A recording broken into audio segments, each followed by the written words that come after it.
1920. Walter Langdon hadn't walked out to check the fence along the creek for a couple of months.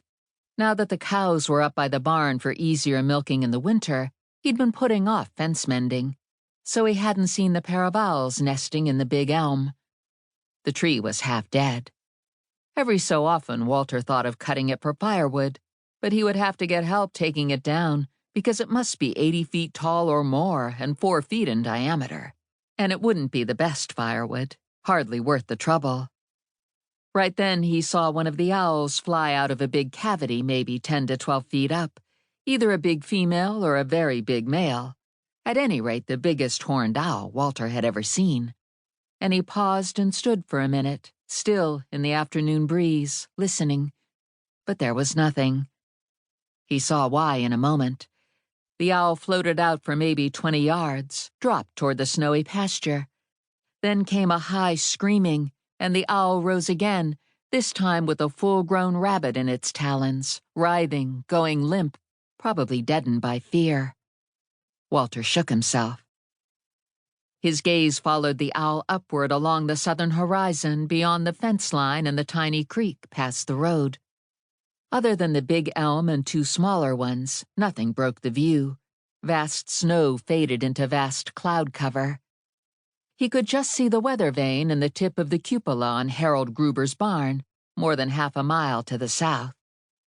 The enormous owl gave the whole scene focus and woke him up. A rabbit, even a screaming rabbit? That was one less rabbit after his oat plants this spring.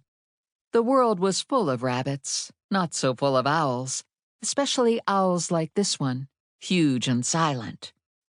After a minute or two, the owl wheeled around and headed back to the tree. Although it wasn't yet dusk, the light was not very strong, so Walter couldn't be sure he saw the feathery horns of another owl peeking out of the cavity in the trunk of the elm, but maybe he did. He would think that he did. He had forgotten why he came out here. 25 he was, 25 tomorrow. Some years the snow had melted for his birthday, but not this year, and so it had been a long winter full of cows. For the last 2 years he'd had 5 milkers, but this year he was up to 10. He hadn't understood how much extra work that would be even with Ragnar to help, and Ragnar didn't have any affinity for cows. Ragnar was the reason he had more cows. He needed some source of income to pay Ragnar, but the cows avoided Ragnar, and he had to do all the extra milking himself.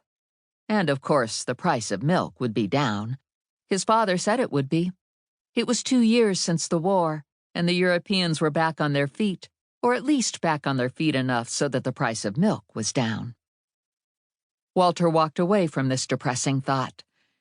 The funny thing was that when he told his father that he broke even this year, expecting his father to shake his head again and tell him he was crazy to buy the farm when land prices were so high, his father had patted him on the back and congratulated him. Did breaking even include paying interest on the debt? Walter nodded. "Good year, then," said his father. His father had 320 acres, all paid for, a 4-bedroom house, a big barn with hay stacked to the roof, and Walter could have gone on living there even with Rosanna, even with the baby, especially now with Howard taken by the influenza and the house so empty. But his father would have walked into his room day and night without knocking, bursting with another thing that Walter had to know or do or remember or finish. His father was strict and liked things just so. He even oversaw Walter's mother's cooking, and always had. Rosanna hadn't complained about living with his parents. It was all Walter wanting his own place, all Walter looking at the little farmhouse. You could practically see through the walls, they were so thin. All Walter walking the fields and thinking that bottom land made up for the house, and the fields were rectangular, no difficult plowing or strange wasted angles. It was all Walter, and so he had no one to blame but himself for this sense of panic that he was trying to walk away from on the day before his birthday. Did he know a single fellow his age with a farm of his own? Not one, at least not around here. When you looked at Rosanna, You didn't think she'd been raised on a farm, had farms all through her background, even in Germany. She was blonde, but slender and perfectly graceful. And when she praised the baby's beauty, she did so without seeming to realize that it reproduced her own. Walter had seen that in some lines of cows. The calves looked stamped out by a cookie cutter, and even the way they turned their heads or kicked their hind feet into the air was the same as last year's calf and the one before that. Walter's family was a bastard mix, as his grandfather would say.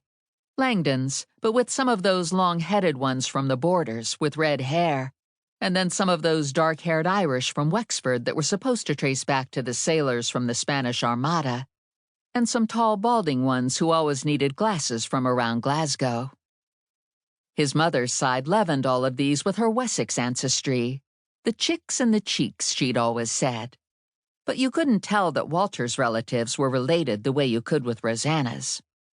Even so, of all Rosanna's aunts and uncles and cousins, the Augsburgers and the Vogels, Rosanna was the most beautiful, and that was why he had set his heart upon winning her when he came home from the war and finally really noticed her